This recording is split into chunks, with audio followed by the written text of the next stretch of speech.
Robert Spencer here for Jihad Watch, a program of the David Horowitz Freedom Center and for the Center for Security Policy. The Islamic State, ISIS, recently released a poster depicting Pope Francis beheaded, following quickly after its threat to attack the Vatican and draw Christmas blood. If the Pope has been apprised of this, he must feel a little bit annoyed at their ingratitude. After all he has done for Islam, this is the thanks he gets? After all, last September, Pope Francis met in the Vatican with Dr. Mohammed bin Abdul Karim al-Isa, the Secretary General of the Muslim World League, a group that has been linked to the financing of jihad terror.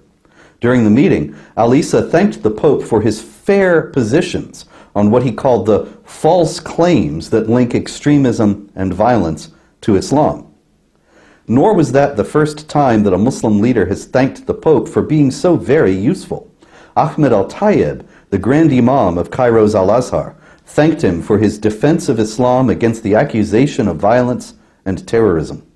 AP reported that the Pope embraced the Grand Imam of Al-Azhar, the prestigious Sunni Muslim center of learning, reopening an important channel for Catholic-Muslim dialogue after a 5-year lull, and at a time of increased Islamic extremist attacks on Christians. Now, why had there been that 5-year lull?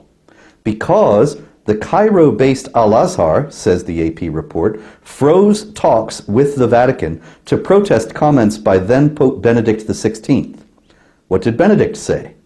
Andrea Gagliarducci of the Catholic News Agency explains that after a jihad terrorist murdered 23 Christians in a church in Alexandria, Egypt in 2011, Benedict decried terrorism and the strategy of violence against Christians, and called for the Christians of the Middle East to be protected. Ahmed al-Tayyib was furious. He railed at Benedict for his interference in Egypt's affairs and warned of a negative political reaction to the Pope's remarks. In a statement, Al-Azhar denounced the Pope's repeated negative references to Islam and his claims that Muslims persecute those living among them in the Middle East. Benedict stood his ground, and that was that. But in September 2013, Al-Azhar announced that Pope Francis had sent a personal message to al-Tayyib. In it, according to Al-Azhar, Francis declared his respect for Islam and his desire to achieve mutual understanding between the world's Christians and Muslims in order to build peace and justice. At the same time, al-Tayyib met with the Apostolic Nuncio to Egypt, Monsignor Jean-Paul Gobel, and told him in no uncertain terms that speaking about Islam in a negative manner was a red line that must not be crossed. So to recap, Pope Benedict condemned a jihad attack, one that Al-Azhar had also condemned, and yet Al-Azhar suspended dialogue because of the Pope's condemnation.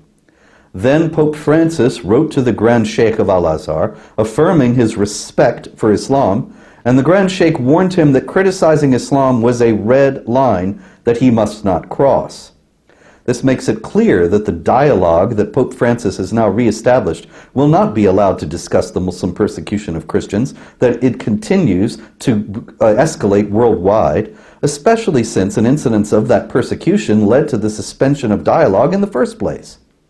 What's more, his dialogue partner, al-Tayyib, has shown himself over the years to be anything but a preacher of peace, cooperation, and mercy.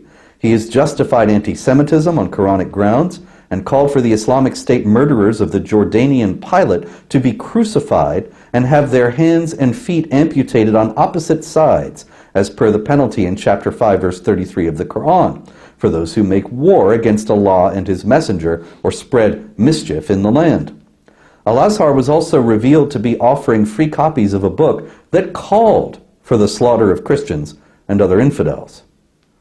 Francis, for his part, proclaimed that authentic Islam and the proper understanding of the Quran reject every form of violence, doing his bit to ensure that as many Christians as possible would remain ignorant and complacent about the jihad threat that his precious dialogue does nothing whatsoever to mitigate. And now ISIS has called for his head. If this Pope does lose his head, would anyone notice? He is a disgrace to the Church, to Judeo-Christian civilization, and to the free world. I'm Robert Spencer.